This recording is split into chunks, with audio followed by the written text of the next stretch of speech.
नमस्कार प्रेक्षकांनो, मालिकेच्या आजच्या भागामध्ये 15 वर्षापूर्वीच्या गोष्टींचा उलगडा होताना आपल्याला पाहायला मिळणार आहे। त्याचबरोबर इकडे अर्णव आणि ईश्वरी हे दोघं कसे एकत्र येत आहेत, इतके दिवस एकमेकांशी भांडणारे अर्णव ईश्वरी एकमेकांच्या हे सगळं जे काही आहे ते गोड असे चाललेलं आहे आणि त्याचबरोबर ते खूप खुशही झालेले आहेत। त्या दोघांनी एकत्र आईस्क्रीम शेअर करत नात्याची नवीन सुरुवात केलेली आहे, हे सगळं आपल्याला पाहायला मिळणार आहे। त्याचबरोबर या सर्व गोष्टी जेव्हा घडत आहेत तेव्हा आता सुषमा आलेली आहे आणि जी सुषमा आहे ती कशी वाट लावणार आहे ह्या वल्लरीची ते आपल्याला पाहायला मिळणार आहे। त्यासाठी प्रेक्षकांनो हा व्हिडिओ शेवटपर्यंत पहा। त्याचबरोबर चॅनलवरती नवीन असाल तर चॅनलला सबस्क्राइब करा, त्याचबरोबर व्हिडिओला लाईक करा। तुमचा लाईक हा आमच्यासाठी लाख मोलाचा आहे।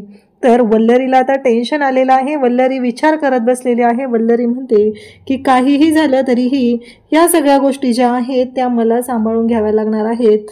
ही जी सुषमा आलेली आहे तिला मी सोडणार नाही, कारण 15 वर्ष झालं मी जे गुपित लपवून ठेवलेलं आहे ते गुपित अशा पद्धतीनं मी समोर येऊ देणार नाही, हे सगळं वल्लरी बोलत असते।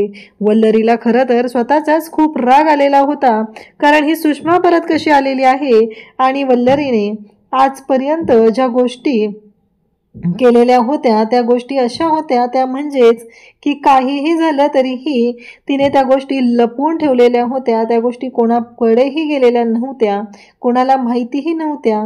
आणि त्याचबरोबर हे सगळं जेव्हा घडत असतं तेव्हा मात्र या सगळ्या गोष्टी समोर येणार आहेत। या गोष्टीची आता तिला भीती वाटायला लागलेली आहे, तिला कळायचं बंद झालेलं आहे आणि त्याचबरोबर ती विचार करायला लागलेली असते तेव्हा तिला 15 वर्षापूर्वीची ती गोष्ट आठवते, ज्यासाठी तिने हे सगळं केलेलं असतं। हे सगळं करण्यामागचं कारण खरं काय असतं ते तिला आठवू लागलेलं असतं आणि मग तिच्या पायाखालची जमीन सरकते, कारण इकडे आता सन्मान मिळालेला असतो, तो म्हणजे अर्णवच्या बाबांना पुरस्कार मिळालेला असतो आणि अर्णवच्या बाबांना पुरस्कार मिळालेला आहे त्यासाठी एक मोठी पार्टी ठेवलेली असते आणि त्या पार्टीसाठी सगळ्यांना बोलवलेलं असतं।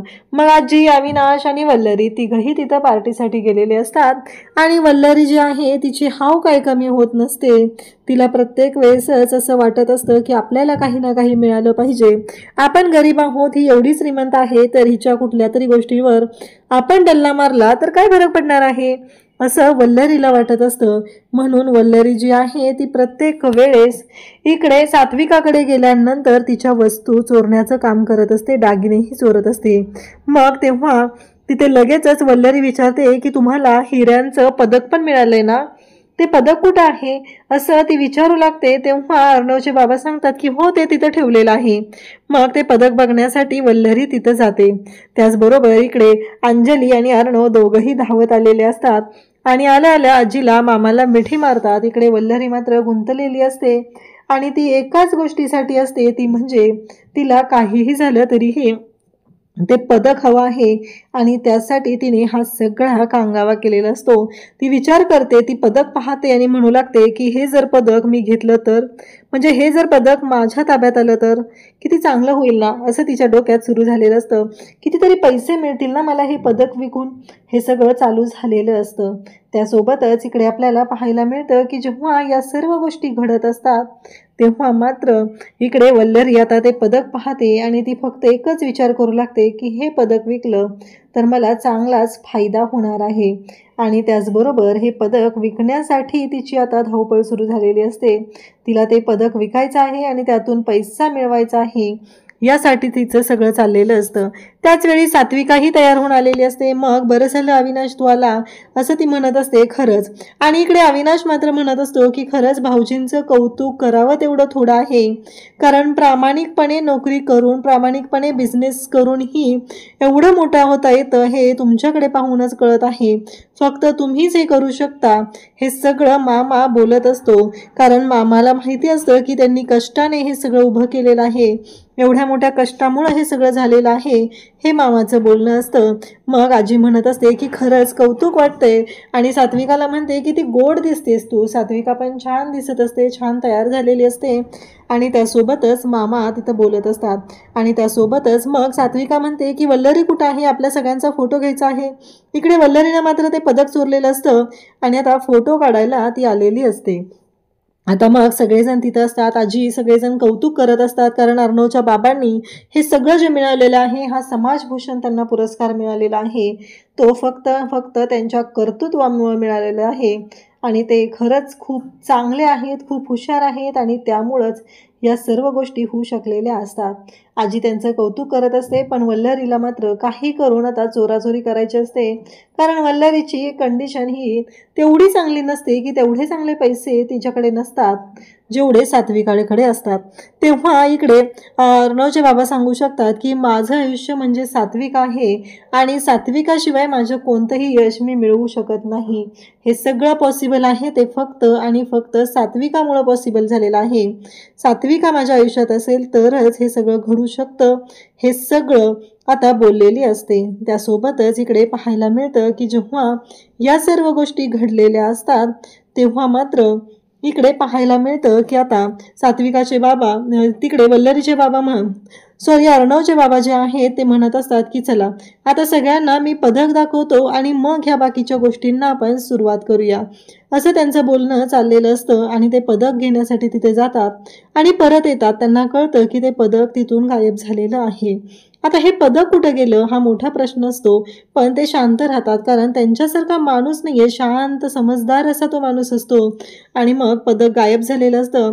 तेव्हा सात्विका म्हणते का काय झालं हो, मला कळतच नाहीये, आत्ता तुम्ही म्हणाला होता ना सगळ्यांना पदक दाखवायचे, पण इकडे आता ते बोलत असतात की नाही आपण जेवून घेऊया आधी, असं ते सांगत असतात.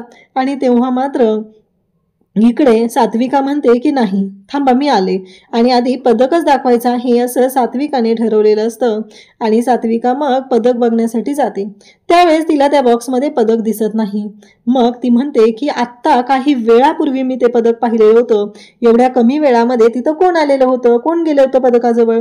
मग तिला आठवतं अविनाश मामाने सांगितलेलं होतं की वल्लरी कुठं आहे. तिनं विचारल्यानंतर अविनाश मामाने सांगितलं होतं वल्लरी जी आहे ती पदक बघत आहे आणि ते तिला आठवतं. तेव्हा ती म्हणते की आता शांत राहणार नाही, कारण आतापर्यंत खूप झालेलं आहे, आतापर्यंत मी सहन केलेलं आहे. इकडे अर्णवचे बाबा सात्विकाला म्हणत असतात की अगं सात्विका शांत होतो, पण सात्विका म्हणते की नाही. तेव्हा ती म्हणत असते की कुठे आहे पदक, आत्ताच्या आता मला कळलं पाहिजे. वल्लरी म्हणत असते तुम्ही मला का विचारताय. तेव्हा ती म्हणत असते की मला कळलं पाहिजे पदक कुठं आहे, असं सात्विका विचारत असते. आणि तेव्हा मात्र वल्लरी म्हणत असते तुम्ही माझ्याकडे बघून काय बोलताय, मला काय माहिती ते पदक कुठं आहे आणि मी कशाला ते पदक घेऊ, असं सगळं बोलणं तिचं चाललेलं असतं. आणि तेव्हा मात्र ती म्हणत असते की नाही मला नाही माहिती. तेव्हा आता सात्विका मात्र भयानक चिडलेली असते आणि सात्विका म्हणू लागते की नाही काही झालं तरीही मला आत्ताच्या आत्ता कळलं पाहिजे की ते पदक कुठं आहे. आणि असं म्हणत सात्विकाने ते पदक कुठं आहे ते शोधायला सुरुवात केलेली असते. आणि मग ती वल्लरीकडे येते. तेव्हा वल्लरीला ती म्हणते की आजपर्यंत मला माहिती आहे माझे छोटे मोठे दागिने चोरीला जात होते, माझ्या सगळ्या गोष्टी चोरीला जात होत्या, पण आज नाही, आज मी शांत राहणार नाही, कारण आज माझ्या नवऱ्याचा सन्मान चोरीला गेलेला आहे आणि आज मी शांत राहू शकत नाही. हे सगळं बोलणं चाललेलं असतं. सात्विका मात्र भयानक चिडलेली असते आणि सात्विका म्हणते की तूच घेतलेलं आहे. तेव्हा वल्लरी म्हणत असते की नाही मी नाही घेतलेलं, असं वल्लरी म्हणत असते. तेव्हा मात्र सात्विका म्हणत असते की मला माहिती आहे की ते तुझ्याकडेच आहे, असं म्हणत सात्विकाने तिचा जो पदर आहे तो झटकवला जातो. वल्लरीचा पदर झटकवता क्षणी सात्विकाला तिथं मिळतं ते म्हणजे ते पदक तिथं पडलेलं मिळतं. आणि सात्विका सगळ्यांच्या समोर वल्लरीचा खरा चेहरा आणते, म्हणजे वल्लरीनेच ते पदक चोरलेलं आहे ही गोष्ट आता सगळ्यांच्या समोर आलेली असते. आणि त्याचबरोबर सात्विकाला खूप राग आलेला असतो. सात्विका म्हणत असते की माझ्या नवऱ्याचा तू सन्मान चोरलेला आहेस, ह्या गोष्टीला माफी नाही आहे. इतके दिवस मी शांत राहिलेले आहे, पण आता मात्र मी माफ करू शकत नाही, असं सात्विका चिडलेली असते. सगळेजण सात्विकाला शांत करत असतात, पण सात्विकाचं म्हणणं असतं की नाही आतापर्यंत खूप वेळा मी शांत राहिलेली आहे, पण मी आता शांत राहणार नाही, कारण माझ्या नवऱ्याच्या सन्मानाचा प्रश्न आहे. तो माझ्या नवऱ्याचा सन्मान ज्या व्यक्तीनं चोरलेला आहे तिला मी माफ करू शकत नाही, एवढ्या ठामपणे सात्विका बोलत असते. सात्विकाचं असं म्हणणं असतं की नाही.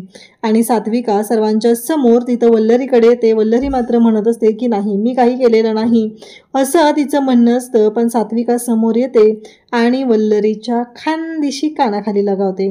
तेव्हा मात्र इकडे वल्लरीला कळायचं बंद झालेलं असतं, कारण काहीही झालं तरीही तिला स्वप्नातही वाटलं नव्हतं की असं काहीतरी होईल.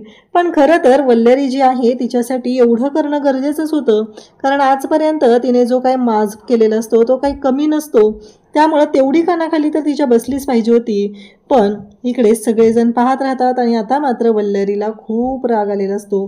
सात्विकाने आपल्या नवऱ्याचा आत्मसन्मान जपलेला असतो, कारण त्याचा एवढा मोठा सन्मान झालेला होता, एवढं मोठं हिरे जडित पदक त्याला मिळालेलं होतं, आणि ते पदक जर चोरण्याचा प्रयत्न ही वल्लरी करत असेल तर तिला मात्र जन्माची अद्दल घडवायलाच हवी आहे. आणि ती घडवलेली असते ती म्हणजे सात्विकाने.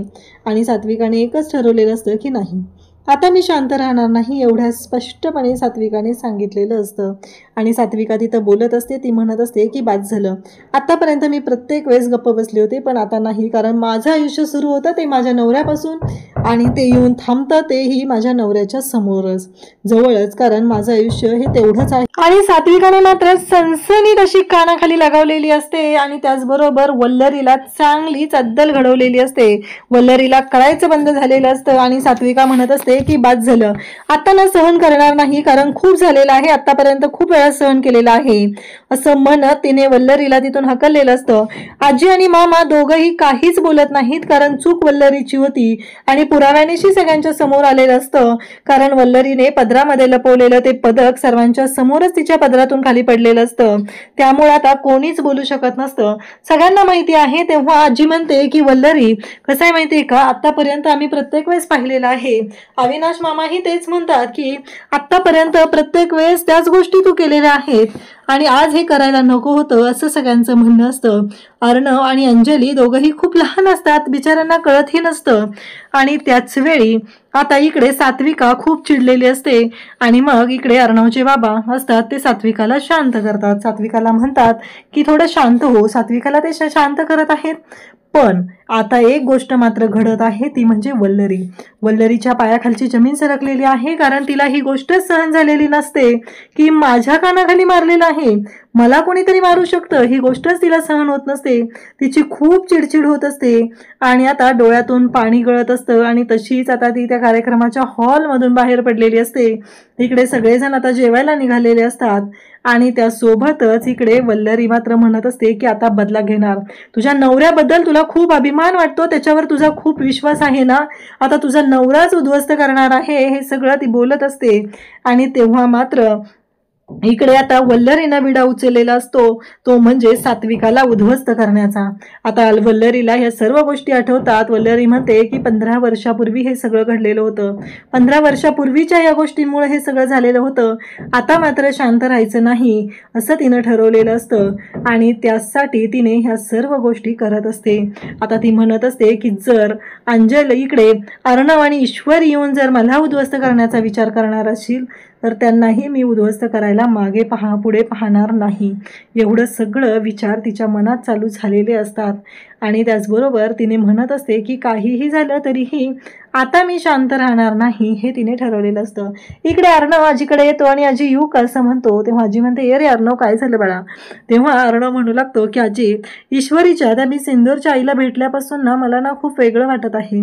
तेव्हा इकडे आजी म्हणते आईची आठवण येते का खूप. तेव्हा अर्णव म्हणतो की आठवण नाही येत, कारण ती माझ्याजवळच आहे, ती गेलेलीच नाही आहे ना माझ्यापासून, आठवण नाही येत, पण मला ना वेगळं वाटत आहे, असं तो आजीला सांगत असतो.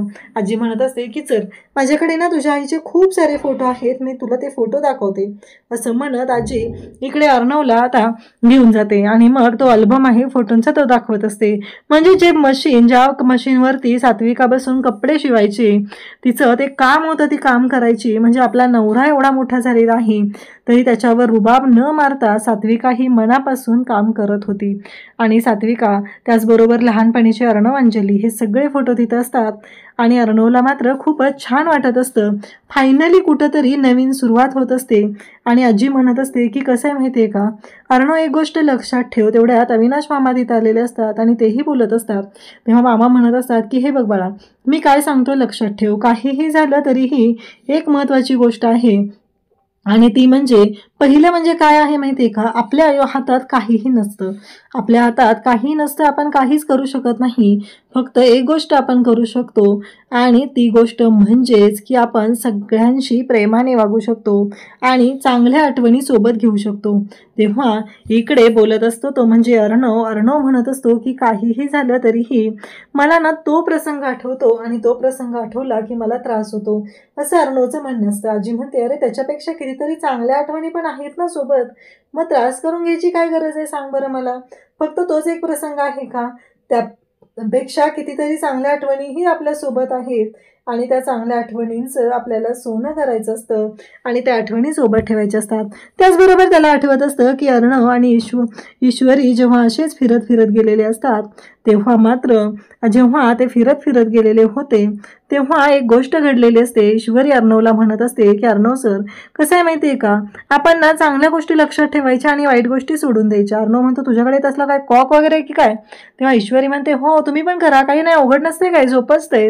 तेव्हा अर्णव म्हणतो की आता मला सांग, कोचिंग सुरू आहे काय असं सगळं? तुझ्यापेक्षा जास्त जग मी पाहिलेलं आहे, मला सगळं माहिती आहे कशा पद्धतीनं गोष्टी असतात ते, असं इकडे अर्णव सांगत असतो. तेव्हा ईश्वरी त्याला म्हणत असते, कसं आहे माहिती आहे का सर, पुढं जायचं, जे आहे ते सोबत घ्यायचं आणि पुढं जायचं, नको आहे ते आपण मागे सोडायचं. तेव्हा अर्णव म्हणतो की आता मूव ऑन तर झालंच पाहिजे, पुढं तर गेलंच पाहिजे. हे सगळं अर्णवचं बोलणं चालू असतं. आजी पण त्याला तेच सांगत असते आणि मग इकडे अर्णव म्हणतो की आता चांगल्या आठवणी सोबत घेऊन आपल्याला पुढं जायचं आहे. हे सगळं चाललेलं असतं.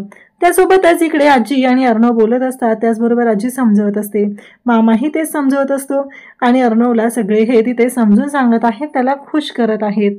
अर्णव मात्र म्हणत असतो की खरंच ती मिस इंदरची आई आहे ना, ती खरंच खूप चांगली आहे, असं म्हणत पुन्हा कौतुक करत असतो.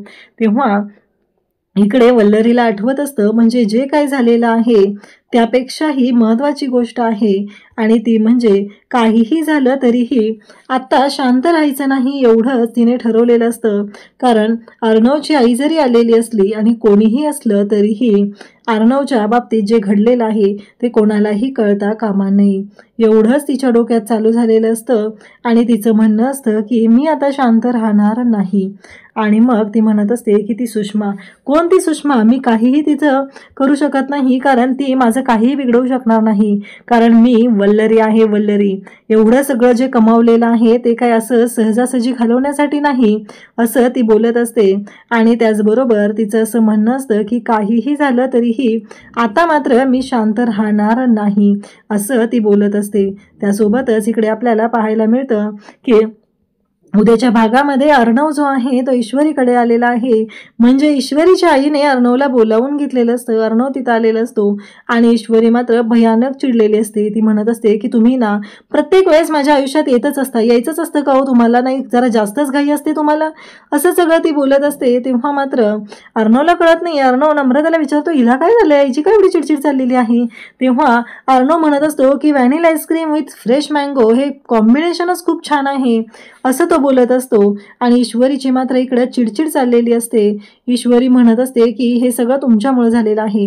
मग नमू सांगते की कसं आहे माहिती आहे का, ईश्वरीला ना 2 कप खायचे होते आईस्क्रीमचे आणि अचानक तुम्ही आल्यामुळं तिचा प्लॅन जो आहे ना तो फेल झालेला आहे आणि त्यामुळं तिची चिडचिड होत आहे, असं इकडे अर्णवला नम्रता सांगत असते. तेव्हा ईश्वरी मात्र भयानक चिडचिड करत असते.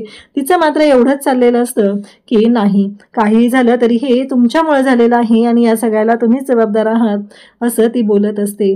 त्याचबरोबर इकडे पाहायला मिळतं की जेव्हा या सर्व गोष्टी घडत असतात तेव्हा मात्र ईश्वरी आता तिथून निघून चाललेली असते. कारण अर्णवला कळलेलं आहे की ईश्वरीला 2 कप आईस्क्रीम खायचं होतं आणि ते 2 कप आईस्क्रीम माझ्यामुळं खाता आलं नाही. तेव्हा ईश्वरी निघालेली असते. तेव्हा अर्णव तिचा हात पकडतो आणि म्हणतो शेअर करूया. आणि मग तो आणि आता ईश्वरी दोघंही एकत्र आईस्क्रीम खाणार असतात. दोघांनाही खूप छान वाटत असतं. फायनली त्यांनी दोघांनी आता त्यांच्या दोघांमधलं जे नातं आहे ते सुधारताना पाहायला मिळत आहे. तर इकडे वल्लरीने जो काही राडा केलेला आहे तिने अर्णवच्या आईला संपवलेला आहे आणि त्याबाबतचं सत्य आता सुप्रियाकडे आहे. सुप्रिया कशा पद्धतीने वाट लावणार आहे ते आपल्याला पाहायला मिळणार आहे. अशाच अपडेटसाठी चॅनलशी कनेक्टेड राहा. थँक्यू.